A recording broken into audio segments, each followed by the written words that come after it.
انتظامی جو صلاحیتیں تھیں اس کو مد نظر رکھتے ہوئے آقا علیہ السلام نے یہاں تک فرمایا کہ اگر میرے بعد کوئی نبی ہوتا تو فاروق اعظم ہوتے، اور یہاں تک کہ آپ کس قدر انتظامی امور کا خیال رکھتے تھے۔ حضرت فاروق اعظم رضی اللہ عنہ کے بارے میں آتا ہے کہ مسجد نبوی میں جب آپ نماز پڑھاتے تو کسی کی جرأت نہ ہوتی کہ کوئی بندہ بغیر کسی شرعی عذر کے جماعت میں شامل نہ ہوتا۔ حضرت فاروق اعظم کے بارے میں آتا ہے کہ نماز کے بعد آپ جائزہ لیتے، لوگوں سے پوچھتے کہ فلاں بندہ نماز کے لیے کیوں نہیں آیا۔ ہر علاقے کے حاکم کے لیے ضروری تھا کہ خود بھی نماز کی پابندی کرتا اور جو اس کی عوام سے ریا اس کو بھی نماز کی پابندی کا حکم دیتے۔ اور یہاں تک فاروق اعظم کے بارے میں آتا ہے کہ جس حاکم کے زیر اہتمام علاقے میں کوئی جرم اگر ہوتا تو پھر آپ اس کو فوراً بلاتے، جواب طلبی کرتے۔ یہ انتظامی امور تھے آپ کے، اور حکام کے لیے ضروری تھا کہ وہ اپنے لباس اور خوراک اور رہائش انتہائی درجے کی سادگی اس میں اختیار کرتے، یعنی لباس کے معاملے میں بھی، رہائش کے معاملے میں بھی، خوراک کے معاملے میں بھی۔ فاروق اعظم رضی اللہ عنہ جن لوگوں کی ڈیوٹیاں لگائی ہوئی تھی اور وہ ہر قسم کی یعنی کہ تکلف اور کوئی بھی دین کے حوالے سے ان کو مشکلات کا سامنا کرنا پڑتا، فاروق اعظم رضی اللہ عنہ کو ان کی یہ تربیت تھی کہ وہ مشکل سے مشکل گھڑی میں بھی اس تکلیف کو محسوس ہی نہ کرتے رہے۔ یہ آپ کی تربیت کا عالم تھا۔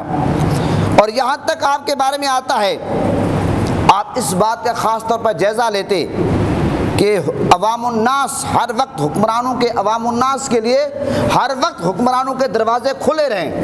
یہ فاروق اعظم رضی اللہ عنہ کا حکم تھا، یعنی کہ جس علاقے کا کوئی قاضی ہوتا تھا، جج ہوتے تھے، جن کی ڈیوٹیاں ہوتی تھی، ان کے دروازے عوام کے لیے بند نہیں ہوتے تھے، ہر وقت کھلے رہتے تھے۔ فاروق اعظم کے بارے میں یہ آتا ہے کہ آپ نے عدل و انصاف کے قیام کے لیے شرعی عدالتیں قائم کی، اور ان میں وہ جج جو اجتہاد والے مجتہد قسم کے جج ہوتے تھے، قاضی ہوتے تھے، وہ آپ نے مقرر کیے۔ اور ملک و قوم کے لیے جو ذرائع آمدنی تھی آپ اس کی اتنی نگرانی فرماتے کہ اس وقت یعنی کہ وسیع سلطنت، اسلامی سلطنت کا جو پیسہ ہوتا، فاروق اعظم کی کوشش ہوتی کہ ایک پیسہ بھی ضائع نہ ہو۔ یہ فاروق اعظم رضی اللہ عنہ کے انتظامی امور کے حوالے سے معاملات تھے۔ ہر علاقے کی جو آمدنی ہوتی تھی باقاعدہ اس کا باقاعدہ حساب آپ لیتے تھے، اور ڈیوٹیاں لوگوں کی تھی کہ ایک ایک روپے کا حساب دو۔ اور یہاں تک فاروق اعظم رضی اللہ عنہ کے بارے میں آتا ہے کہ بیت المال اور جو دوسرے محکمے تھے ان میں اس بات کا خاص طور پر خیال رکھا جاتا کہ کسی حقدار کا حق تلف نہ ہو، یعنی کہ حقدار کو حق پہنچنا چاہیے۔ یہ فاروق اعظم رضی اللہ عنہ کی طرف سے حکم تھا۔ کوئی غیر مستحق یعنی کہ جو زکوٰۃ کا مستحق نہیں ہے، کوئی بندہ اگر بیت المال کے پیسے کا مستحق نہیں ہے، فاروق اعظم کا آرڈر تھا کہ اس تک یہ مال نہ پہنچے، جو مستحق ہے اس تک پہنچے۔ جس طرح ہمارے ہاں دیکھتے ہیں کہ زکوٰۃ کا مال لوگ کھا جاتے ہیں، کوئی فنڈ آ جائے یعنی کہ سیلاب کا فنڈ آ جائے، کوئی زلزلے کا فنڈ آ جائے، وہ لوگ لوٹ مار کر لیتے ہیں جو مستحق ہی نہیں ہیں، یعنی کہ مستحق لوگوں تک پہنچنے نہیں دیتے۔ فاروق اعظم رضی اللہ عنہ اس حوالے سے خاص طور پر خیال رکھتے ہیں۔ آپ کا جو قائم کردہ نظام عدل تھا، انصاف تھا، قیام امن اور بقائے امن کے لیے پاکیزہ اثرات سے پورے معاشرے کو اطمینان اور سکون کا آپ کے جو نظام عدل تھا اس نے گہوارہ بنا لیا۔ اسلامی سلطنت میں بسنے والے ہر فرد بشر کو آپ نے اپنی جان، مال، اولاد، ہر چیز کو آپ نے تحفظ فراہم کیا۔ حضرت عمر فاروق رضی اللہ عنہ فرمایا کرتے تھے کہ میرا سب سے بڑا دوست وہ ہے جو میری کوتاہیاں جو ہیں وہ میرے سامنے بیان کرے۔ مجھے آپ یہ بتاؤ، آج کوئی ایسا حکمران ہے کہ وہ اس بات پر خوش ہو کہ اس کی کوتاہی، اس کی کمزوریاں اس کے سامنے بیان کرے؟ فاروق اعظم فرماتے تھے سب سے میرا بڑا دوست وہ ہے جو میرے سامنے میری جو کوتاہیاں ہیں، جو کمزوریاں ہیں وہ بیان کرے۔ اسلامی سلطنت کے مختلف علاقوں میں اخلاقی، معاشرتی، معاشی حالات کا جائزہ لینے کے لیے حضرت فاروق اعظم رضی اللہ عنہ طویل سفر کیا کرتے تھے، اور عوام الناس کے سامنے وہاں کے حکمرانوں کا احتساب کرتے عوام کی موجودگی میں جو وہاں کے حکمران تھے، فاروق اعظم ان کا احتساب کرتے تھے کہ آپ نے یہ کیا کیا، یہ کیا کیا۔ آج تک کوئی ایس ایچ او سے، کوئی ایس پی سے کوئی بندہ نہیں پوچھ سکتا کہ آپ نے یہ کیا کر رہے ہیں۔ فاروق اعظم رضی اللہ عنہ اس وقت کے جو حکمران تھے، فاروق اعظم رضی اللہ عنہ، تو ان لوگوں سے اس وقت جہاں جہاں ان کی ڈیوٹیاں تھیں ان سے باقاعدہ عوام کی موجودگی میں ان کا محاسبہ کرتے تھے۔ ایک مرتبہ مصر کے حاکم کی شکایت پہنچی کہ وہ بہت نفیس قسم کا لباس پہنتے ہیں، جو مصر کا حاکم تھا۔ تو حضرت عمر فاروق رضی اللہ عنہ فوراً اس کو معطل کیا اور اس کی ڈیوٹی لگائی کہ آپ بکریاں چراؤ۔ ایک حاکم پر اس لیے اس کو سزا دی، وہ نفیس لباس پہنتا تھا، اس کی ڈیوٹی چینج کی کہ آپ بکریاں چراؤ۔ یہ تھا فاروق اعظم رضی اللہ عنہ کا معاملہ۔ اسی طرح آپ کے بارے میں آتا ہے کہ حضرت فاروق اعظم رضی اللہ عنہ کے جو کارنامے ہیں ان میں سے یہ ہے کہ امن و امان اور سکون اطمینان کو فروغ دینا، کمزوروں اور غریبوں کی مدد کرنا، اور مسکین اور یتیموں کا آپ سہارا بن گئے، ملت اسلامیہ میں اتحاد اتفاق پیدا کرنا، یہ اہم کارنامے حضرت فاروق اعظم رضی اللہ عنہ کے۔ اور اسی طرح حضرت عمر فاروق رضی اللہ عنہ کا جو ذاتی کردار ہے وہ عملی زندگی، یعنی آپ کی جو عملی زندگی ہے، آپ اس کے منتظم اعلیٰ ہونے پر وہ خود گواہ ہے آپ کی زندگی کہ آپ نے ایک ایک زندگی کا ایک ایک سیکنڈ آپ نے انسانیت کی خدمت میں گزارا ہے۔ محترم حضرات، اس لیے حضرت عمر فاروق رضی اللہ عنہ کے بارے میں آتا ہے کہ آقا علیہ السلام نے کیا فرمایا، اللہ کی بارگاہ میں عرض کیا کہ یا اللہ الہ العالمین عمر بن خطاب کے ذریعے اسلام کی مدد فرما۔ تو آقا علیہ السلام نے باقاعدہ دعا مانگ کر فاروق اعظم کو رب سے مانگا ہے، اور آپ کے اسلام قبول کرنے پر حضرت جبرائیل علیہ السلام بارگاہ مصطفیٰ میں حاضر ہوتے ہیں کہ یا رسول اللہ، فاروق اعظم کے اسلام قبول کرنے پر زمین والے تو زمین والے ہیں، آسمان والے بھی خوشیاں منا رہے ہیں اور ایک دوسرے کو مبارکباد دے رہے ہیں۔ اور آپ کے اسلام قبول کرنے سے جو مشرکین تھے وہ انہوں نے کہا تھا کہ آج آدھا کفر چلا گیا ہے، یعنی کہ مشرکین کی جو کفر کی جو طاقت تھی آدھی طاقت ٹوٹ گئی فاروق اعظم رضی اللہ عنہ کے اسلام قبول کرنے سے، اور ان کی کمر ٹوٹ گئی شرک اور کفر کی۔ اسلام کو وہ شوکت نصیب ہوئی، اسلام کو وہ سربلندی نصیب ہوئی کہ مسلمانوں کے حوصلے بلند ہو گئے، اور وہ مسلمان جو چھپ کر عبادت کرتے تھے، جب فاروق اعظم نے اسلام قبول کیا، آپ کے اسلام قبول کرنے کی برکت سے اعلیٰ اعلان عبادت کرنے لگے۔ اس لیے تو آپ کو فاروق اعظم کہتے ہیں، اور اسی لیے اعلیٰ اعلان آپ خود بھی عبادت کرتے اور مسلمانوں کو کہتے کہ عبادت کرو۔ حضرت فاروق اعظم رضی اللہ عنہ کے بارے میں آقا علیہ السلام نے فرمایا کہ عمر بن خطاب کی زبان جو ہے اس کو اللہ تعالیٰ نے حق کا ترجمان بنا دیا ہے، حق کا ترجمان بنا دیا ہے۔ بارگاہ مصطفیٰ میں فاروق اعظم کوئی بھی مشورہ دیتے تو قرآن کی آیت نازل ہو جاتی، وہ خواتین کے پردے کے حوالے سے ہو، وہ مقام ابراہیم کے حوالے سے ہو، دیگر معاملات کے حوالے سے فاروق اعظم رضی اللہ عنہ آقا علیہ السلام کی بارگاہ میں مشورہ پیش کرتے، عرض کرتے، جبرائیل علیہ السلام قرآن کی آیت لے کر آ جاتے۔ یہ فاروق اعظم رضی اللہ عنہ کا مقام ہے اللہ اور اس کے رسول کے نزدیک۔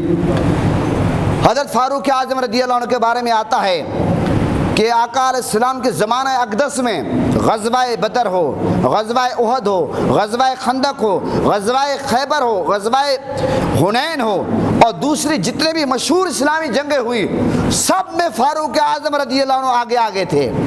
حضرت فاروق اعظم رضی اللہ عنہ کی یہ جرأت تھی، یہ بہادری تھی کہ آپ کہیں پیچھے نہیں رہے، ہر جنگ میں آپ آگے آگے ہوتے تھے۔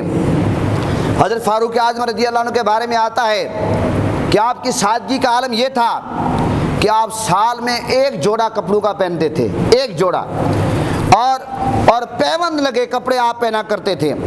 بیت المال سے جب وظیفے آتے تھے تو آپ یعنی 2 درہم وظیفہ لیتے تھے، لوگوں سے کم وظیفہ آپ لیتے تھے، اور اپنی رہائش کے لیے فاروق اعظم کا کوئی مکان نہیں ہوتا تھا، بلکہ درختوں کے نیچے آپ اینٹ سر کے نیچے رکھ کر سو جاتے تھے۔ بلکہ ایک دفعہ ایسا ہوا قیصر روم کا ایک وفد آپ کو ملاقات کے لیے آیا، وہ تلاش کر رہا ہے کہ فاروق اعظم کہاں ہے، دیکھتا ہے کہ فاروق اعظم نے درخت کے نیچے اینٹ سر کے نیچے رکھ کر سوئے ہوئے ہیں۔ تو یہ تھی فاروق اعظم کی سادگی۔ اور آپ سفارتی ذمہ داری آپ نے کس طرح ادا کی، یعنی کہ آپ نے سفارتی جو ذمہ داری تھی اس میں بھی آپ کا اعلیٰ کردار ہے۔ آپ کی سیرت و کردار کا بلند عالم یہ تھا کہ ہر شخص عام مجمع میں آپ سے پوچھ سکتا تھا کہ یہ کام اس طرح کیوں ہوا۔ حضرت فاروق اعظم رضی اللہ عنہ ساری رات گشت کرتے تھے، یہاں تک ایک دفعہ ایسا ہوا حضرت طلحہ نے دیکھا کہ فاروق اعظم رات کو ایک گھر میں جا رہے ہیں، مختلف گھروں میں جاتے تھے۔ صبح حضرت طلحہ رضی اللہ عنہ جاتے ہیں، ان گھروں میں پہنچتے ہیں، پوچھتے ہیں، دیکھا ہے کہ بوڑھی عورت ہے بیمار، اس نے پوچھا کہ فاروق اعظم رات آپ کو گھر میں کیوں آئے؟ اس بڑھیا نے کہا میں معذور ہوں، میں اپاہج ہوں، فاروق اعظم رضی اللہ عنہ میرے گھر میں آتے ہیں، میرے گھر میں جھاڑو دیتے ہیں، میری خدمت کر کے رات و رات نکل جاتے ہیں۔ تو حضرت طلحہ رضی اللہ عنہ اس وقت اپنے آپ کو کہنے لگے، اے طلحہ آپ نے فاروق اعظم کے بارے میں بدگمانی کی، اپنے آپ کو خود کہنے لگے۔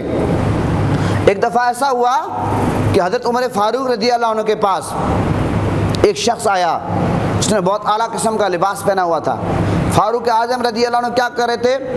بیت المال کا گھوڑا تھا، آپ اس کو تیل لگا رہے تھے، گھوڑے کو تیل لگا رہے تھے، تو اس کو بھی حکم دیا آؤ میرے ساتھ تیل لگاؤ۔ بندے نے دیکھا، اس نے کہا کہ فاروق اعظم امیر المومنین آپ کسی کو حکم دیتے تھے، آپ کے خادم حاضر ہیں، آپ کسی کو حکم دیتے گھوڑے کو تیل لگا دیتے، آپ یہ کام خود کر رہے ہیں۔ فاروق اعظم نے فرمایا کہ مجھ سے اور وہ جو دوسرے صحابی تھے ان کا نام لیا کہ ہم دونوں سے زیادہ اسلام کے خادم، مخلوق کا خادم کوئی ہے ہی نہیں، ہم خادم ہی ہے تھے۔ محترم حضرات، وہ صرف نام کے خادم نہیں تھے، آج ہم کہتے ہیں کہ ہم مخلوق کے خادم ہیں، پاکستانی عوام کے خادم ہیں، لیکن ہمارا رہن سہن، ہمارا اوڑھنا بچھونا، ہمارا چلنا پھرنا، ہمارا پروٹوکول، ہمارے معاملات دور دور تک ان میں یہ چیز نظر نہیں آتی، لیکن فاروق اعظم رضی اللہ عنہ عملی طور پر یہ کام کرتے تھے۔ محترم حضرات، حضرت فاروق اعظم رضی اللہ عنہ کے بارے میں آتا ہے کہ آپ کی پوری زندگی آپ کے قول اور فعل کا عملی طور پر نمونہ تھا اتحاد کا۔ آج ہوتا یہ ہے کہ ہمارا قول کچھ اور ہے، کچھ فعل اور ہے، ہمارے قول اور فعل میں تضاد ہوتا ہے، ہماری زبان پہ کچھ اور ہوتا ہے، ہم کرتے کچھ اور ہیں، ہمارے دل میں کچھ اور ہوتا ہے۔ فاروق اعظم رضی اللہ عنہ کا جو قول تھا وہی فعل تھا، جو آپ کہتے تھے وہ کر کے دکھاتے تھے۔ آپ کا معمول تھا کہ آپ مساوات، ایثار، خلوص، ہمدردی اور یہ اس کے آپ پیکر تھے۔ فاروق اعظم رضی اللہ عنہ کے بارے میں آتا ہے کہ آپ اہل بیت سے اس قدر محبت کرتے تھے، حسنین کریمین سے۔ آپ کے بارے میں آتا ہے ایک دفعہ یمن سے قیمتی کپڑوں کے جوڑے آئے، لیکن اتفاقاً وہ حسنین کریمین کو فٹ نہیں تھے، تو آقا اس موقع پر فاروق اعظم رضی اللہ عنہ آقا علیہ السلام کو جو نوازے تھے حسنین کریمین کے لیے، فاروق اعظم نے اس موقع پر یمن میں حکم دیا کہ فوراً شہزادوں کے لیے ان کی شان کے مطابق جوڑے تیار کرائے جائیں۔ یہ تھی حسنین کریمین سے آپ کی محبت۔ ایک دفعہ ایسا ہوا کہ یمن سے یا کسی اور جگہ سے پیسہ آیا، بیت المال کا اور دیگر پیسہ آیا، تو اس موقع پر کیا ہوا کہ آپ تقسیم کر رہے تھے تو حسنین کریمین آئے، تو آپ نے حسنین کریمین کو ہزار درہم دیے۔ جب آپ کا بیٹا آیا تو آپ نے اپنے بیٹے کو 500 درہم دیے، تو بیٹے نے کہا بابا جان حسنین کریمین تو جنگ میں شامل نہیں ہوئے، میں تو نبی پاک صلی اللہ علیہ وسلم کے ساتھ جنگ میں شامل ہوا، میں نے تلوار چلائی ہے، آپ نے حسنین کریمین کو ہزار یعنی کہ درہم دیے ہیں اور مجھے آپ نے 500 دیے ہیں۔ تو اس موقع پر فاروق اعظم نے کیا فرمایا کہ ذرا پہلے جاؤ حسنین کریمین کو جو نانا ہے ان جیسا اپنا نانا لاؤ، حسنین کریمین کا جو باپ ہے ان جیسا اپنا باپ لاؤ، حسنین کریمین کو جو ماموں ان جیسے اپنے ماموں لاؤ، حسنین کریمین کی جو ماں ہے ان جیسی اپنی ماں لاؤ، حسنین کریمین جیسا اپنا باپ لاؤ۔ پھر فاروق اعظم نے کیا فرمایا کہ حسنین کریمین کے بابا مولا علی ہیں، حسنین کریمین کی ماں سیدہ فاطمہ ہیں، حسنین کریمین کے نانا تاجدار مدینہ ہیں۔ پھر اسی طرح فاروق اعظم رضی اللہ عنہ نے تفصیل پوری بیان کر دی اپنے بیٹے کے سامنے۔ مجھے آپ یہ بتاؤ کہ آج اپنے بیٹے کے سامنے کوئی یہ باتیں کرتا ہے؟ لیکن فاروق اعظم رضی اللہ عنہ یہ پروٹوکول دیتے تھے حسنین کریمین کو، اہل بیت کو۔ یہاں تک ایک دفعہ حسنین کریمین میں سے کسی نے فاروق اعظم کو بیٹے کو کہا آپ تو ہمارے غلام ہو، تو آپ کے بیٹے نے جا کر فاروق اعظم کو بتا دیا آپ نے کیا حکم دیا؟ بیٹا جاؤ لکھوا لو تاکہ یہ ہمیں سند مل جائے کہ ہم حضور کی آل کے غلام ہیں۔ آج بڑے لوگ یہ دعوے کرتے ہیں ہم تو نبی کی آل کے غلام ہیں، نبی کی آل کے غلام ہیں، ہمیں تو نبی کی آل کا صدقہ ہم کھاتے ہیں، لیکن عملی طور پر جب معاملہ آتا ہے نبی کی آل کو وہ کسی کھاتے میں نہیں لاتے۔ فاروق اعظم رضی اللہ عنہ عملی طور پر نبی کی آل کے خادم تھے، نبی کی آل حسنین کریمین سے محبت کرتے تھے، اور آپ نے اپنی اولاد کی تربیت کی ہے کہ حسنین کریمین سے کس طرح محبت کرنی ہے۔ یہاں تک کہ ایک روایت میں آپ کے سامنے رکھوں، ادب کا عالم دیکھیں۔ حضرت عمر فاروق رضی اللہ عنہ کے بارے میں آتا ہے حضرت عبداللہ بن عباس رضی اللہ عنہما کے بھائی حضرت عبیداللہ بن عباس رضی اللہ عنہما کہتے ہیں کہ ان کے والد حضرت عباس کے گھر ایک پرنالہ تھا جو کہ حضرت عمر بن خطاب رضی اللہ عنہ کے راستے میں تھا۔ تو کیا ہوا، ایک دفعہ ایسا ہوا کہ حضرت عمر رضی اللہ عنہ جمعے کے دن تیار ہو کر جمعے کی نماز کے لیے تشریف لا رہے تھے۔ آپ نے اچھے کپڑے پہنے، دھلے ہوئے کپڑے یا نئے کپڑے پہنے ہوئے تھے۔ تو اسی دن حضرت عباس نے 2 چوزے اپنے گھر میں ذبح کیے۔ اب 2 چوزے ذبح کیے، جب چھت سے پانی آیا پرنالے سے تو اس پانی میں خون بھی مکس تھا، تو حضرت عمر فاروق رضی اللہ عنہ کے کپڑوں پر وہ پڑ گیا، تو کپڑے تو ناپاک ہو گئے، ظاہر جب خون لگ جائے تو آپ نے جا کر اس موقع پر گھر جاتے ہیں، دوبارہ کپڑے پہن کے جمعہ کے لیے آتے ہیں، تو آپ نے حکم دیا کہ پرنالہ ہٹا دو۔ بعد میں حضرت عباس نے فرمایا کہ یہ پرنالہ آپ نے ہٹا تو دیا، لیکن یہ پرنالہ جو ہے یہ آقا علیہ السلام نے اپنے ہاتھوں سے لگایا ہے۔ تو حضرت فاروق اعظم رضی اللہ عنہ کا ادب کا عالم دیکھیں۔ آپ نے حضرت عباس کی خدمت میں عرض کیا کہ آپ میرے کاندھوں پر سوار ہو جائیں، میرے کاندھوں پر سوار ہو کر دوبارہ آپ یہ پرنالہ لگائیں، جب تک آپ یہ کام نہیں کریں گے میں آرام سے نہیں بیٹھوں گا۔ آپ اندازہ لگائیں پرنالے کو فاروق اعظم رضی اللہ عنہ نے دیکھا کہ میرے آقا سے نسبت ہے، یہ پرنالہ میرے آقا کے ہاتھوں کا لگا ہوا ہے۔ فاروق اعظم کو جب پتہ چلا آپ سے یہ گوارا نہ ہوا۔ محترم حضرات، حضرت عمر فاروق رضی اللہ عنہ کی محبت اور آپ کے ادب کا یہ عالم تھا، اور اس لیے جب ایک دفعہ ایک منافق اور ایک یہودی آپ کے پاس فیصلہ لے کر آئے تو آپ نے یہودی کے حق میں فیصلہ کر دیا۔ منافق جب باہر گیا پتہ چلا تو منافق کہنے لگا کہ نبی پاک صلی اللہ علیہ وسلم نے منافق کے یہودی کے حق میں فیصلہ کر دیا۔ جب باہر منافق نکلا اس نے کہا فاروق اعظم کے پاس چلتے ہیں، تو اس موقع پر یہودی نے کہا آپ کے نبی نے فیصلہ کر دیا، اب جانے کی ضرورت نہیں ہے۔ لیکن جب بار بار اس منافق نے اصرار کیا، جب فاروق اعظم کے دربار میں پہنچتے ہیں تو یہودی نے بتا دیا کہ آپ کے نبی نے فیصلہ کر دیا۔ فاروق اعظم نے فرمایا بیٹھو۔ فاروق اعظم جاتے ہیں، گھر سے تلوار اٹھاتے ہیں اور اس منافق کا سر قلم کر دیتے ہیں۔ فرمایا کہ جو میرے آقا حضور نبی کریم صلی اللہ علیہ وسلم کے فیصلے کو نہ مانے، فاروق اعظم کا اس کے بارے میں یہ فیصلہ ہے، فاروق اعظم کا یہ فیصلہ ہے۔ اور قرآن پاک کی یہ جو آیت ہے فلا وربک لا یؤمنون حتی یحکموک فیما شجر بینہم ثم لا یجدوا فی انفسہم حرجا مما قضیت ویسلموا تسلیما۔ محترم حضرات، آپ کے رب کی قسم، اے محبوب اس وقت یہ لوگ مسلمان نہیں ہو سکتے جب تک آپ کو حاکم تسلیم نہ کریں۔ تو سب سے بڑے جو چیف جسٹس ہیں وہ میرے آقا حضور نبی کریم صلی اللہ علیہ وسلم ہیں۔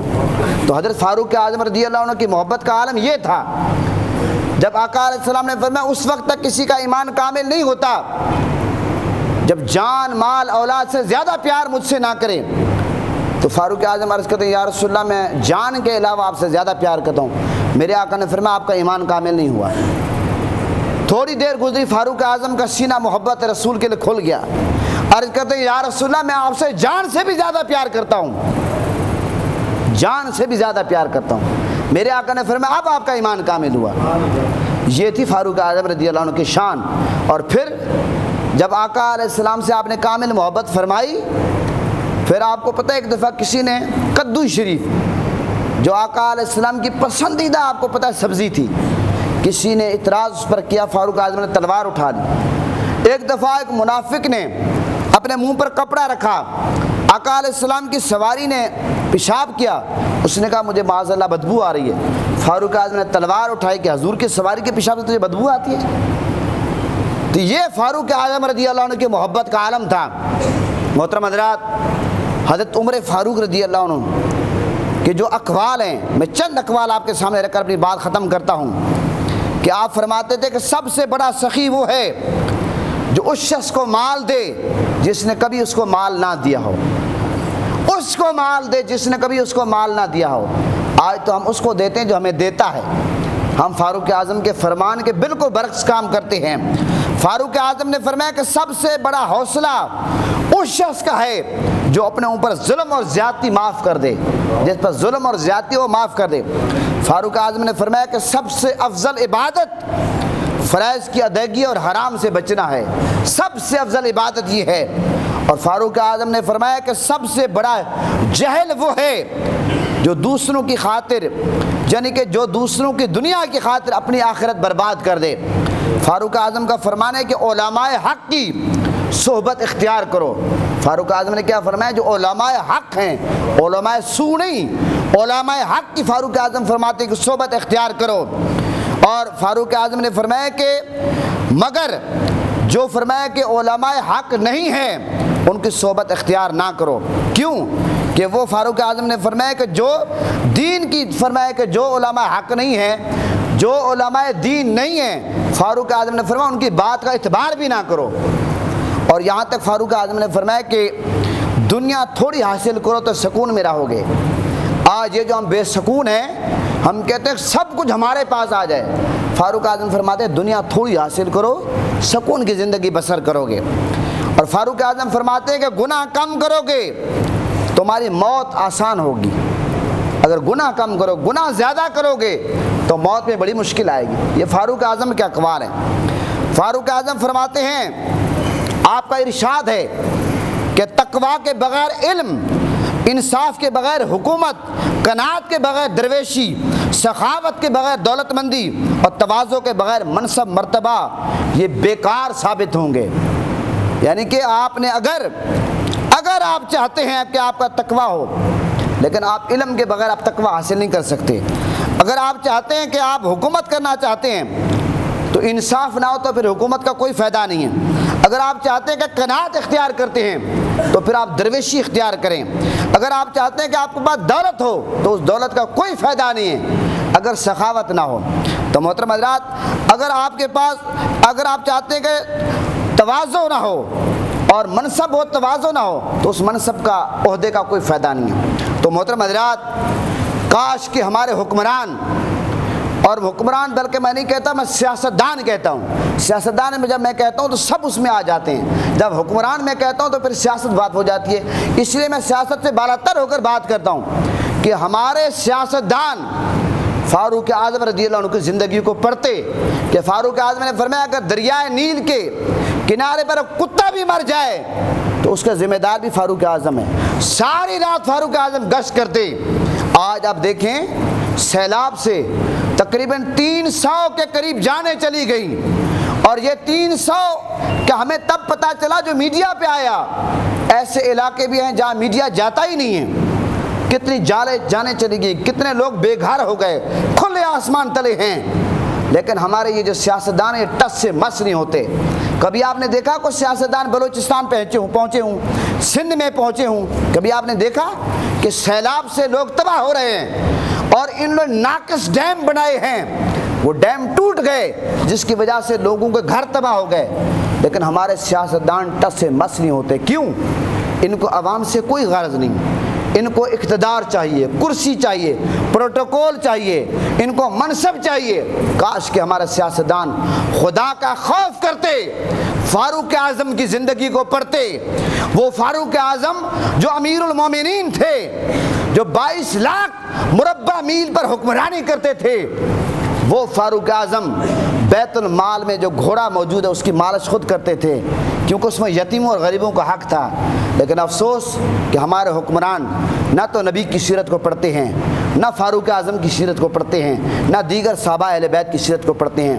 تو آج میں نے حضرت امیر المومنین حضرت فاروق اعظم رضی اللہ عنہ کی زندگی پر تفصیل سے خطاب کیا، حدیثیں رکھی، اخبار رکھے، آپ کی زندگی اور سیرت کے مختلف پہلو رکھے۔ کیوں کہ 26 ذی الحج کو آپ پر دشمن نے وار کیا، وہ جو ماجوسی تھا اس نے آپ پر وار کیا، اور یکم محرم کے بارے میں آتا ہے کہ آپ کی تدفین ہوئی، آپ کی شہادت ہوئی۔ جب آپ کو پر دشمن نے وار کیا تو آپ نے پوچھا کہ مجھ پر وار کرنے والا کون ہے، مسلمان ہے یا کافر ہے؟ پتہ چلا کہ ماجوسی ہے۔ آپ نے کہا اللہ کا شکر ہے مجھ پر کسی مسلمان نے حملہ نہیں کیا۔ تو محترم حضرات، فاروق اعظم رضی اللہ عنہ کی شہادت زیادہ تر مشہور یہ ہے کہ یکم محرم کو ہے۔ اس نسبت سے میں نے آج تفصیل سے بات کی۔ محرم شریف کا مہینہ آپ کو پتہ ہے، یکم محرم کو آپ کو پتہ ہے کہ اسلامی سال کا پہلا دن ہے۔ ہماری بدقسمتی کہ آج یکم جنوری آ جائے، لوگ ایک دوسرے کو مبارکباد پیش کرتے ہیں۔ ہم اس قدر نام نہاد مسلمان، ہم اس قدر گر چکے ہیں، یکم محرم کو کوئی ایک دوسرے کو مبارکباد لوگ نہیں دیتے۔ ہمارا اسلامی سال کا پہلا مہینہ محرم ہے، اسلامی سال کا پہلا دن یکم محرم ہے، اسلامی سال کا آخری مہینہ ذی الحج ہے۔